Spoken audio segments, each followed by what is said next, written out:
اور یہ میں بات نہیں، یہ اپیل ہے پاکستان کے تمام مقتدر حلقوں سے، پاکستان کے اسٹیک ہولڈر سے، سپریم کورٹ سے، عدلیہ سے، اس ملک کے اداروں سے، کہ پاکستان اس وقت استحکام کے لیے بلک رہا ہے۔ پاکستان کی جو آبادی ہے 24 کروڑ کا ملک ہے، لوگوں کے پاس 2 وقت کی روٹی کھانے کو نہیں ہے۔ ہم دن بدن، ابھی آپ نے دیکھا سٹاک ایکسچینج بھی کریش کر گئی، دن بدن ہم تنزلی کا شکار ہیں۔ تو اس ملک کے مسائل کا حل صرف ایک ہی ہے، اڈیالہ جیل میں ہے۔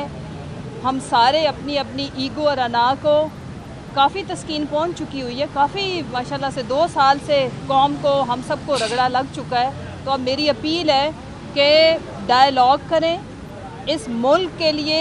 جو دیر پا ایک سلوشن ہے وہ ہے رول آف لا، اور آئین کی بالادستی، اور آئین کے اندر رہتے ہوئے ہر ایک کا آئینی رول، اس کے مطابق مل بیٹھ کے ملک کو چلائیں۔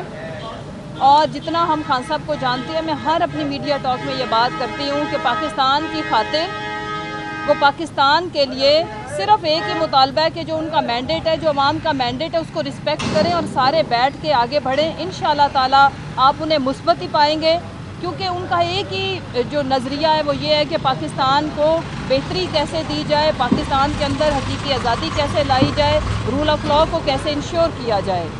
اور جہاں تک بات ہے استحکام، تو ہم سب کو پتہ ہے یہاں پہ بچہ اور بیوقوف کوئی بھی نہیں ہے کہ استحکام کے لیے جو پہلی ریکوائرمنٹ ہے اس کو پورا کرنے کے لیے ہمیں، اگر اس ملک میں جمہوریت ہے تو جمہور کی آواز کو سننا پڑے گا، نہ کہ ہم اس کو مزید شدت سے بند کریں۔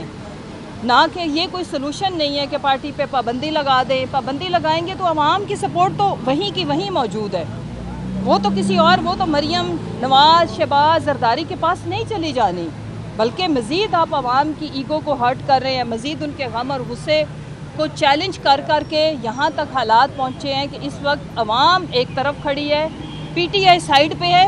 آپ نے تمام اس ملک کے جو اسٹیک ہولڈرز ہیں ورسز پبلک کر دیا ہے۔ تو یہ کوئی عقل مندی والی دانش مندانہ بات نہیں ہے۔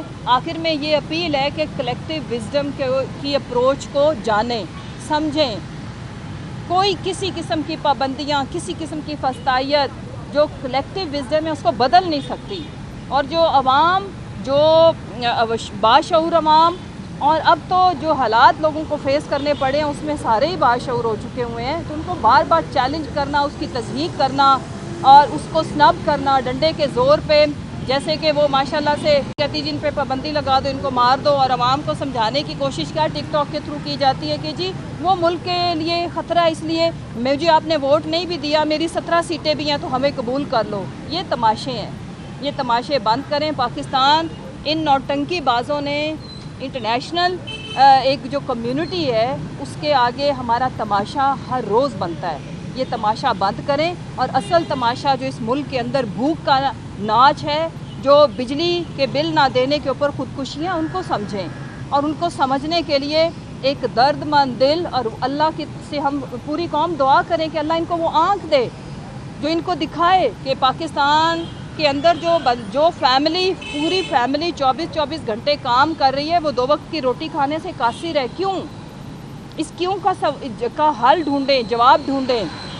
آ کے اسٹیٹمنٹ دے دینا ماشاءاللہ شہباز شریف صاحب کے جی ہم برآمدات اتنی کر دیں گے، اور دوسری کی جو ٹک ٹاکس پہ دیکھے تو دودھ اور شہد کی نہریں نظر آتی ہیں، ایسے لگتا ہے ہم جنت میں رہ رہے ہیں، من سلوا آ رہا ہے۔ اور ہمیں کل ملا کے جو ہر جماعت نے وعدہ کیا تھا 300 یونٹ کی بولی لگائی تھی، 300 یونٹ اگر اس حساب سے دیکھیں تو ہمیں 1200 یونٹ تو فری بنتے ہیں، 300 بلاول کے، 300 مریم کے، 300 وہ جو نئی پارٹی بنی تھی ان کے، ایم کیو ایم کے ملا کے۔ تو یہ لفاظی، یہ ڈرامے، یہ تماشے اس ملک کے مسائل کو حل نہیں کر سکتے۔ حل کے لیے درکار ہے کھلا دل، کھلی سوچ، اور ایک ایسی آنکھ جو اس ملک کے حقیقی مسائل کو دیکھ سکے، اور ایک ایسا درد مند دل جو سمجھے کہ اس ملک کے لیے مسائل کو حل کرنے کے لیے ایگو کو سائڈ پہ کریں گے تو مسائل حل ہو جائیں گے۔ اور حل ایک ہی ہے کہ وہ جو قیدی نمبر 804 ہے جس کو عوام نے مینڈیٹ دیا ہے، عوام کی مینڈیٹ کا احترام کریں اور ان سے بات کریں، انشاءاللہ سارے مسئلے حل ہو جائیں گے، اور عوام جس دلدل میں، جس میں ہم نے انہیں دھکیل دیا ہے، وہ اس سے نکل آئے گی۔ بہت شکریہ۔